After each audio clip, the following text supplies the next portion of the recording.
Y ahora sí ingresamos de lleno en este primer bloque, para lo cual vamos a tener nuestro primer keynote speaker, al BA Jim Milton, quien nos dirigirá unas palabras, para lo cual solicito al doctor Marcelo de Vincenzi, presidente del Congreso, que realice la presentación pertinente y la moderación del bloque. Doctor. Gracias, Edelmar. Hello, Jim. Welcome to the 20th CIITI 2022.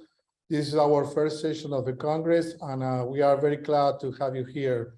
You know, we know that you are having some problems with a young hurricane, so I would hope that you are okay.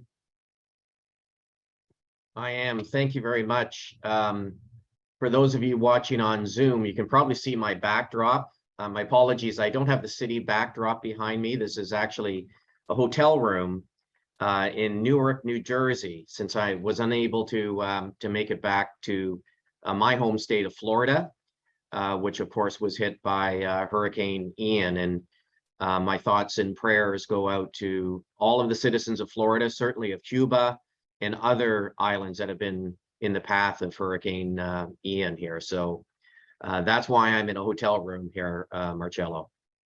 Thank you. Let me do a formal introduction of you. Jim Milton has a bachelor degree in math from the University of Waterloo and Waterloo, Canada. He's a chairman and a chief executive officer at Ontology, with more than 30 years of technology leadership experience. He has successfully led products expansion, mergings, acquisitions, sales strategies, and more. Jim dedicated to create the industry most powerful and impactful suite of tools and solutions, and believes through the collaboration and innovation, he can create a new technology that transforms the lives of students and campuses in a way that have only just begun to imagine. Prior to Ontology, Jim was responsible to leading a campus management team towards delivering superior student information system, ERP, CRM solutions, and higher education institutions globally. Previously, he was a CEO of two publicly traded technology companies, Soundbite Communications and Intervoice, and also 20 years of careers in various executive roles at HP, Compaq Computers, and Digital Equipment. Jim, you have a very impressive technology background and extensive experience in education technology and ED technologies. So why don't you tell us about the perception that you have about the educational global shift? Okay, thank you. And I hope you can see my screen now, Marcello. Again, Perfect. my apologies for coming to you from a hotel room, but I really appreciate that kind introduction. And I apologize to this audience as well that I don't speak Spanish. I speak a little French, having grown up in Canada, but not Spanish. And a reminder that there is a translation feature at the bottom right-hand part of your screen as well. So I'd like to start off by just kind of setting a little bit of background on who Anthology is, because I suspect many of the folks in the audience don't know us, have not heard of us. And that's probably because actually we were formed as a company only a little more than 2 years ago in July of 2020 through the combination of 3 complementary education technology companies. Campus Management, as Marcello mentioned, I was the CEO of Campus Management at that time, Campus Labs, and iModules. These are all US-based companies, all selling, developing and selling solutions predominantly for higher education, and all 3 combined. And then in October of last year, actually on October 25th of last year, we combined with Blackboard, which I'm sure many of you have heard about, a leader in the learning management system marketplace. And together, we became Anthology, one of the largest education technology companies in the world. And our headquarters is in Boca Raton, Florida. we have close to 4,000 employees located in 20 countries around the world. And I was able to advance my slide. So if you look at just kind of our footprint, as we oftentimes say in terms of our client footprint, we have over 4,000 college and university clients around the world. In fact, in over 80 countries around the world. We have dozens of industry leading and uniquely deployable solutions across what we call the full student or learner life cycle, and have solutions for virtually every department at a college or a university. And we have a staggering, just an incredible number of learners, educators, and administrators that use our tools, over 150 million. And somebody had pointed out to me the other day, interestingly, that if we counted those as individuals, if you will, like a country, citizens of a country, we would be the 9th largest country in the world. And we're very honored to serve the global education community, and are honored to be partnered with, I know, many of you here in the audience today. So if you look at what I like to say, and as I mentioned, as Marcello mentioned as well, I received my degree from the University of Waterloo in Canada. So I learned a little French growing up, and I like to refer to this as our raison d'etre slide, or our reason for existence, which is really our vision and mission as a company. And we're very passionate about what we do and are very mission focused, like I know all of you are as well. And we believe that education has the power to transform lives. Now, our vision is what we would like to see for global education. I think very germane to this conference, really an infinite world of learning without boundaries. And our mission is really our role to help get you and the industry there. We believe very strongly that education technology, or EdTech, by the way, for short, you'll hear it oftentimes referred to as EdTech, can be a great equalizer by removing the technological impediments preventing the achievement of this vision. And we created Anthology specifically to accelerate the removing of many of the technological impediments towards making this happen, especially at the data level. And today we stand at a turning point where we believe that data has the power to transform the educational experience, helping learners and institutions improve outcomes and achieve their goals.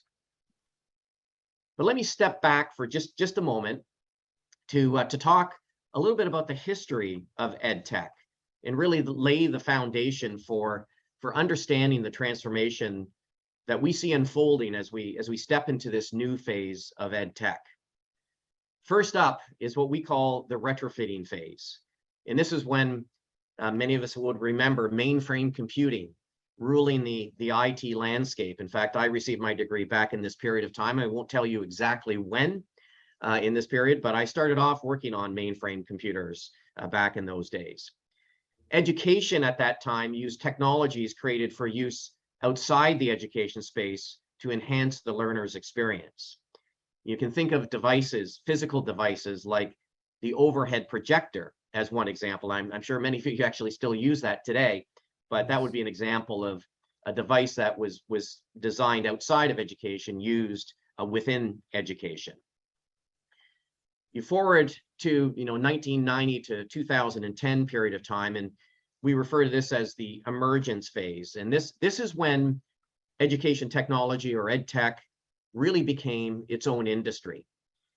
Foundational EdTech tools that we know today were invented during this time. Tools emerged like the learning management system, which Blackboard brought into the market in 1997. You started to see student information systems, or SIS, come out into the market, like our own solution as well, called Anthology Student. Moving forward, really to the past decade or so, we've seen innovation within EdTech take on new speed, and certainly with personal devices coming out in the multitudes at this period of time. And this really became what we refer to as the proliferation phase. And leaders at institutions continued leading digital transformation with all kinds of new technology. But here's the challenge. These tools were disparate. They didn't work well together. And of course, as was mentioned in the opening remarks, at the very end of this proliferation phase, the pandemic sparked an adoption of EdTech that the world had never seen before as learners around the world moved to remote instruction. It truly marked a global shift. For the student, it opened possibilities to access education in a manner that works best for them. Oftentimes what we refer to as a hybrid model.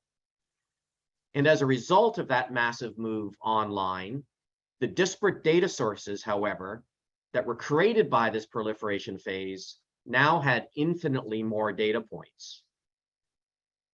And that brings us really to today, what we call the holistic phase, where data unleashes possibilities to meet the needs of our students by connecting experiences across the educational journey. But this requires cross-solution interoperability, insights that are automatically served up at the right time, and putting learner success at the center of all that we do. Now, this need is supported from the results of a survey that we recently conducted and released at the UNESCO Global Education Summit earlier this year. We surveyed over 2,500 higher education leaders in 10 countries. And 94% of those leaders confirmed that they are looking for new opportunities to aggregate and analyze student data as they consider the learner needs of the future. By providing a holistic approach, we believe we're opening the door to a blending of data and experiences. And we see two fundamental opportunities. First, using data to enhance operations, and second, and I would argue more importantly, leveraging that data to personalize data experiences to empower Para action. mejorar las experiencias educativas y personalizarlas para empoderar la acción. By leveraging the underlying data to enhance operations, leaders can improve the efficiency and effectiveness of their institution and improve retention. And by personalizing data experiences to empower action, educators can be better able to unlock the learning potential of each individual and support them on their educational journey, thereby improving outcomes. And we think of outcomes oftentimes in higher education in a number of different manners, but certainly persistence and graduation rates are two of those important measures as well. So at Anthology, we bring this to you through something we think of as intelligent experiences, or IX. We're connecting the dots from across the EdTech ecosystem by synthesizing data. This will create more relevant interactions for anyone who's using one of our solutions.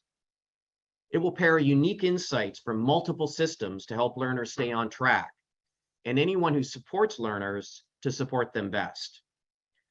Now, a learner doesn't only function inside one system. It takes a holistic approach. But we also understand that bringing data together across the client's EdTech ecosystem can raise concerns or questions. This was covered a little bit earlier. For us, developing these intelligent experiences goes hand in hand with high standards of privacy and security. That's vitally important. And with intelligent experiences, we can improve the experience of students, faculty, and administrators. And maybe a few examples would help. A student feels more than just a number because an advisor reaches out and recommends a course change based on the student's involvement in related clubs. A faculty member gets a prompt to shift from audio to video content to better support a struggling learner in their class. Or a success coach is encouraged to reach out to a student who is at risk of dropping out and engages them just in time. These are just a few examples of what intelligent experiences will be able to enable. And we're excited about the possibilities about what's ahead in education as we enter in this next phase, this holistic phase in the evolution of EdTech. But let me close my very brief remarks, Marcello, by thanking all of you that are in education and helping to transform the lives of the learners and the students that you serve. And Marcello, I think I'm going to turn it back to you now to open it up for questions. Thank you. Thank you, Jim. Actually, you really make me think about a lot of things about what you said.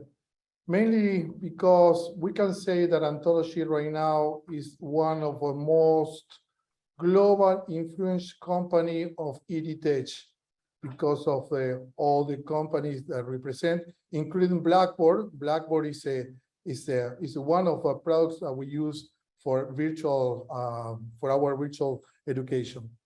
But probably the audience that probably they don't know much about Ontology might think is what differentiate Ontology from other on the market, especially if we look toward the next phase of EdTech innovation.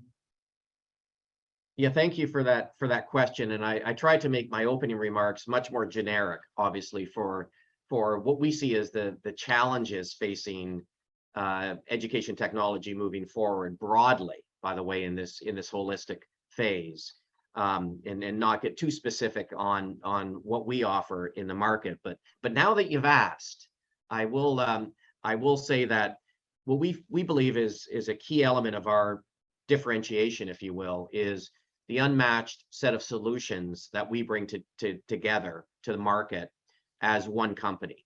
And that allows for tighter integration between those solutions. But I should point out as well, we also recognize that in particular in higher education, it's a very heterogeneous world where there are applications from all kinds of different vendors as well that we have to integrate to in order to deliver on the promise of intelligent experiences. But the fact that we have most of what we like to say in English, the 3-letter acronyms, SIS, LMS, CRM, ERP, we have all of those solutions that we bring together that allows us to kind of solve a lot of the data level issues that I was referencing in my opening remarks, so that we can deliver on intelligent experiences much more seamlessly when clients buy more solutions from us. So it's kind of a better together message. And really to a large extent, our 1,000, I didn't mention this, we have 1,000 developers who work for our company, can work on really delivering value at that experiential layer, as we call it, of the architecture. So it's really the holistic nature of what we bring to market, as well as the fact that we are truly global in, as I mentioned, in over 80 countries around the world. So yeah, you told us about that you have, or the company Ontology has 1,000 developers working for EdTech. So what are some of the innovative things that Ontology is doing today in that matter? What is this? What do you, for your perspective, what do you think? What do you want to tell us? Yeah, so you would hope with 1,000 developers that there's a lot of innovation coming out every day, and we truly are. We call it, by the way, internally, courageous innovation, because we want people to constantly push the envelope and kind of try and solve those problems within our company, if you will, and integrating solutions and making them as easy to use as possible, so that you don't have to solve those problems, within for example, a college or a university. But maybe just I could highlight one example of innovation that we're really proud of. And many of the folks in the audience may be aware of a solution called Ally, now called Anthology Ally. This particular solution, and I think very appropriate for this conference, uses at its core machine learning to help institutions make digital course content more accessible. And we're really proud of that because it really plays to our vision and our mission as well, to make colleges, the educational experience, if you will, more accessible. It also provides instructors, for those of you who haven't used it, recommendations to improve their digital content and make it more accessible. It also enables learners to access content in different formats, so they can access learning materials in a way that works best for them. And I should point out as well, as I mentioned before, where we understand we live in a very heterogeneous world. it can work with any learning management system out there, not just our own as well. So maybe that's one example, Marcello, of innovation we're particularly proud of, but I could go on and on and on, and I have limited time here, so I'll stop there.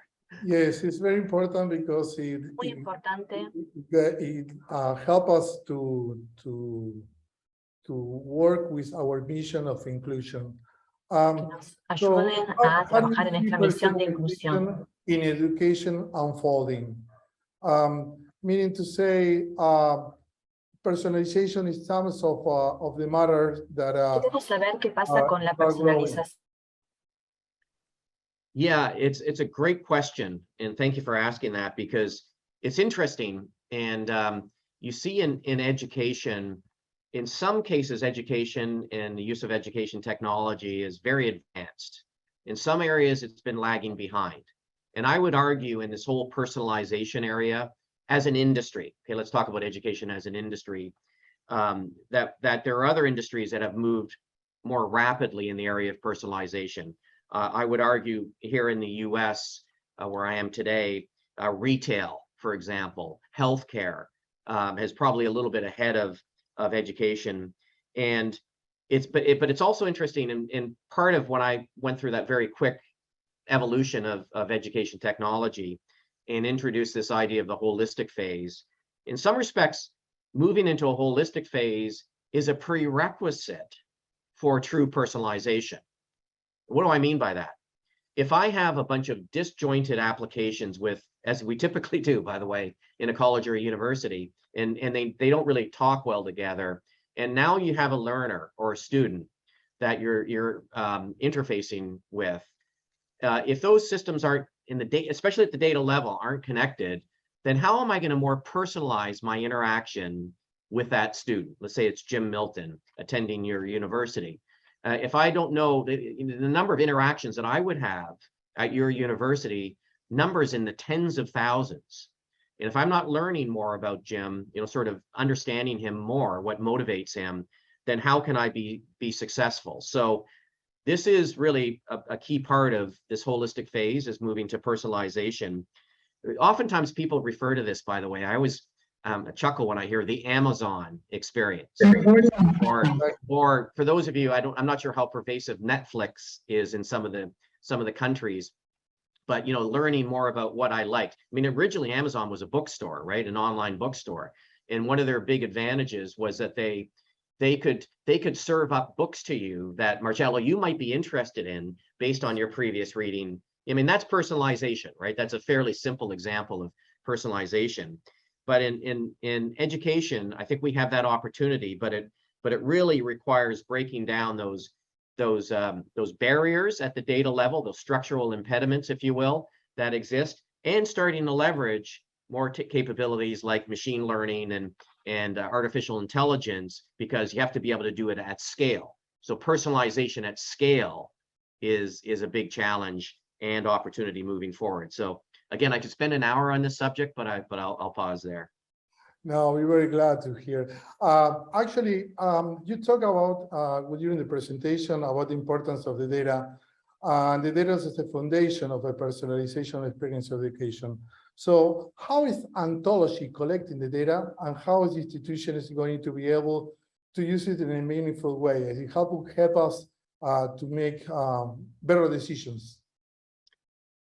Yeah, so let me emphasize, I think I may have mentioned it at least twice in my opening remarks, that first of all, you own the data, you as our client. So one of our college or university partners owns their own data. We don't own the data, and that's extraordinarily important. I heard that mentioned before we started, the importance of leveraging technology in a proper way, and especially data. So that's critically important. And we have all kinds of standards and security cybersecurity that we put in place. We can talk more about that as necessary.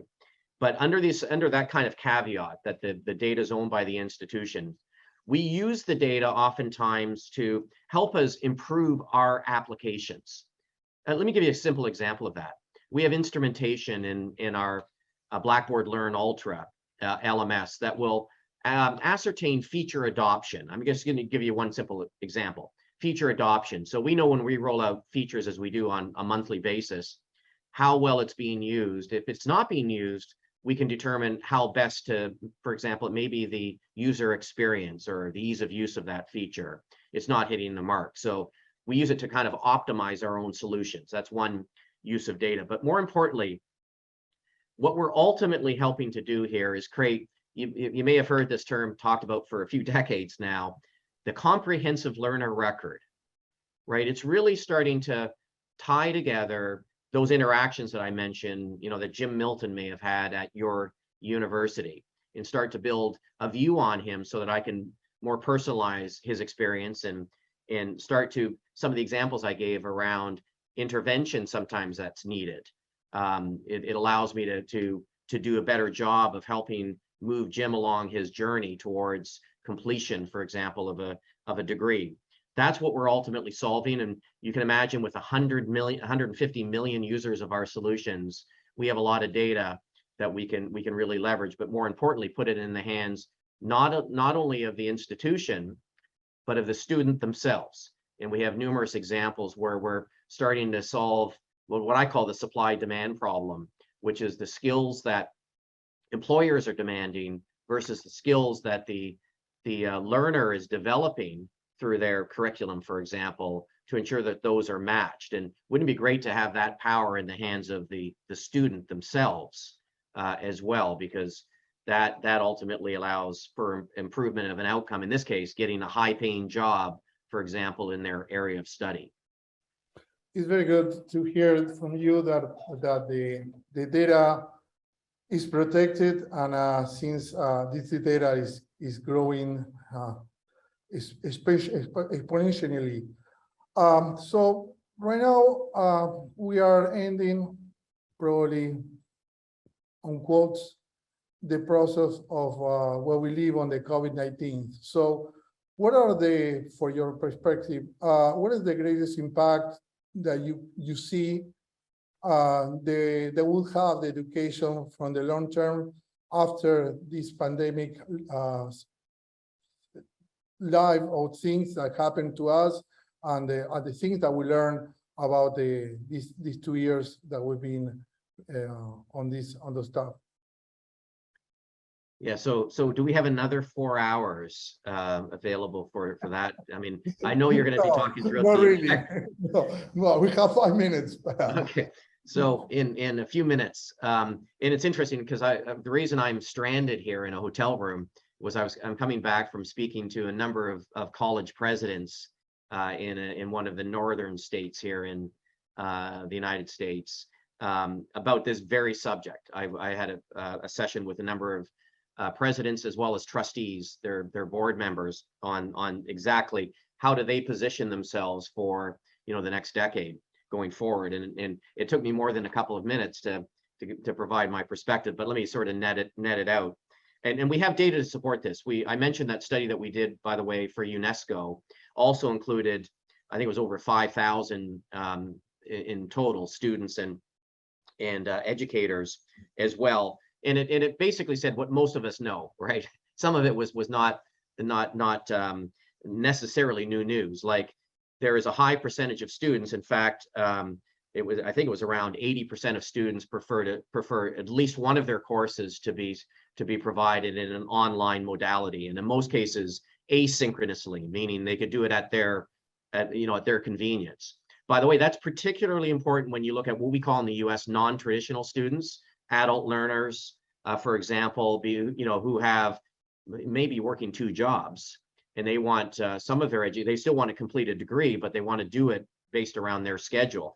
That puts all kinds of pressure on a college or university, right? Because they have to also provide services and access 7/24, right? And that many colleges and universities were not prepared for this situation. So that hybrid education delivery ultimately means that institutions have to be much more adaptable. They have to offer different types of modalities, asynchronous, synchronous, on campus or on ground, hybrid of the above, competency-based education, stackable credentials. I could go down the list, right, of all the different techniques, but from the academic delivery side, it's very critical, but then equally important is on the support side of the students and learners. So there are many predictions about the green outlook of the higher education, given the many changes of society right now, as you mentioned. So what are the outlook of the higher education? This is my last question, but we'd like to hear your thought about that. Yeah, this is a subject of great debate. I know around the world, certainly in the United States, right, with the cost of tuition having risen, student debt, $1.8 trillion of student debt that exists. So there's a lot of discussion around the value of higher education. By the way, all of the data, all of the studies would suggest, if you looked at it strictly from an economic perspective, the lifetime earnings of a typical four-year graduate of a four-year program in the United States, the lifetime earnings compared to somebody who doesn't have that is over $1 million more. The lifetime earnings of somebody who has a two-year associate's degree in the United States is around $600,000 more. So it's material from a return on investment perspective. I know you have some discussions on that a little bit later. That being said, that doesn't mean there's a lot of, that institutions themselves have to be much more agile, much more adaptable, much more flexible, offer all those different modalities. They have to personalize the education experience. There's more competition because as you go online, obviously there's more competitors. You break down those barriers. I know that's happening in Latin America, where there's more cross-country types of competition than may existed in the past. So you think about that, you as an institution or college or university have to differentiate yourself on the content, on the way you deliver the content, and branding goes into that as well, but also the personal experience, the personalization of that experience to drive better outcomes. I mean, at the end of the day, that's what it's all about, is delivering better outcomes for the students and learners that you serve. Thank you, Jim. I feel very well talking with you. Next week, we have a summit for ontology in Bariloche. Bariloche is very in the south of Argentina. Jim Brigadier, one of the vice president from ontology, is organizing that event. I don't know if you will share that event, but we are very glad to the way you share your thoughts. And actually, we would like to have you here, probably in Argentina in the near future, so you can visit us and see by your perspective, with all your sense, how we actually work on the matters that you mentioned, and actually we share with the thought with you. Thank you very much, and we hope that you can come back to your house soon and safe. Okay, thank you very much, all. Have a great rest of your conference. Thank you. Jim Milton, CEO de Ontology Company. Edelmar, paso a usted. Muy bien, doctor. Muchas gracias realmente nuevamente, Jim Milton, por su presencia. Y de esta forma damos cierre al bloque de apertura e innovación.